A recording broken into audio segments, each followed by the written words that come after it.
Where did I put my glasses? I put them somewhere out of harm's way. I feel like in another universe. I put them somewhere, they were so shiny. As we are on hold at the moment, as I look for my sunnies. Found them. They were on my head. And we're back live tonight. Thank you for joining me. I'm your host, Maximilian Williams, and welcome back to the YouTube channel. On tonight's topic, we're talking about why Christ entered into the desert. What was he up to? He first began his mission by going to the desert for 40 days and 40 nights, depriving himself of all sensory-based intakes before he went on to do his life's mission, his main objective goal, the main quest. We all have our own personal main quest, by the way, and temptation is what is blocking us. But stay tuned. Good. But stay tuned, we're going to explain why Christ's decision to go into that desert is beneficial to you. I began my journey in January this year. As I came close to the age of 25, I realized I got to start doing stuff. I had realized that I was not taking first priority in my goals and my ambitions. They were a nice wish in the back of my mind, but they weren't my path forward throughout the mundane. Once I realized this, I instantly began a quest to find out what was holding me back from being this type of quest activer.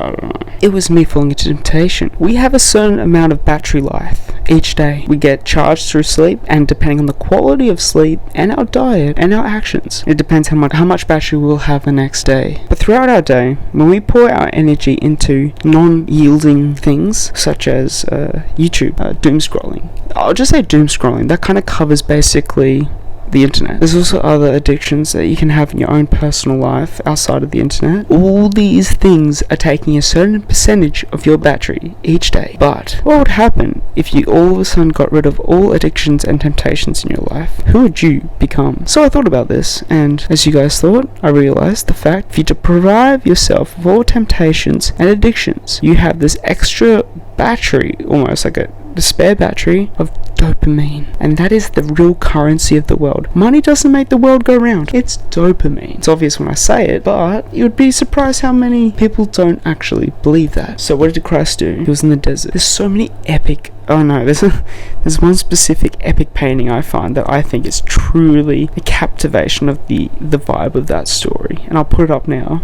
It'll be the thumbnail, obviously. But I honestly don't know why he did this, but if we look at it through a story and we copy the actions of the hero, then we also will be able to get onto our main quest objective. So, I haven't actually personally properly started this course. You see a lot of YouTube channels talking about the fact that you need to better yourself in order for you to live the life you want to live. But I think it needs to be told to the audience through a different means, because the message isn't landing. There's a cool quote, it's like, if my students aren't able to understand what I'm teaching, the fault lies in either this teacher or the thing I'm teaching. Guess who comes up to him and visits him?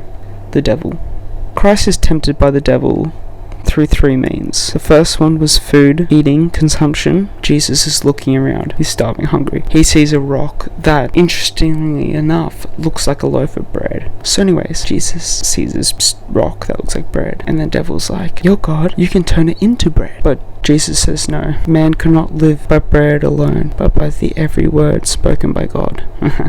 I'm getting the verse wrong, so you guys will have to fact check me. You guys are more intelligent than me when it comes to religion, so, well, for all my Catholic fans, Christian fans, we can go into such a deep dive into that first topic, by the way, which might make a better analysis, like a proper podcast episode, diving in deep and in detail upon each test and how that is translated into your personal life and how it can help you through a realistic way. Yeah, let me know. I'll make it. I'll put in the work and hours and I'll actually do that. I'll do it for free. because it's a topic that I personally find interesting. Anyways, the second temptation was the desire for power, being the ruler of the world, having everything at your fingertips, no opposition, nothing. It's just you and your subjects and every object within the world. This is kind of off topic, but I'm getting sorry for David for the sins he committed in the Old Testament. Sorry, I'm going off topic here, but I love the character David from the Old Testament. I loved his story. I really resonated with it. I don't know. The devil sprawls this vision before Christ and says, look at all this. And what Jesus saw was a horizon filled with the kingdom, a glorious golden city full of strength and numbers. There was a throne. There was everything there that you could desire as a king. The devil said, if you bow before me, I will give you all this. Christ. What did Christ say? I don't know. I forget. I need to do my research. Sorry, guys. But third temptation was for God to call upon his angels at whim. This is a great foreshadow for the passion, by the way. Because any second throughout that torment, that 13-hour torment, I think 13 hours, he could have called upon his angels to stop. He literally could have. And so in the desert, he was given this test early, a trial. He passed with flying colors, you know. He could have jumped down and let the angels catch him before he slammed onto the cement below. But he said, no, you can't tempt the Lord thy God, or something like that. So in order for us...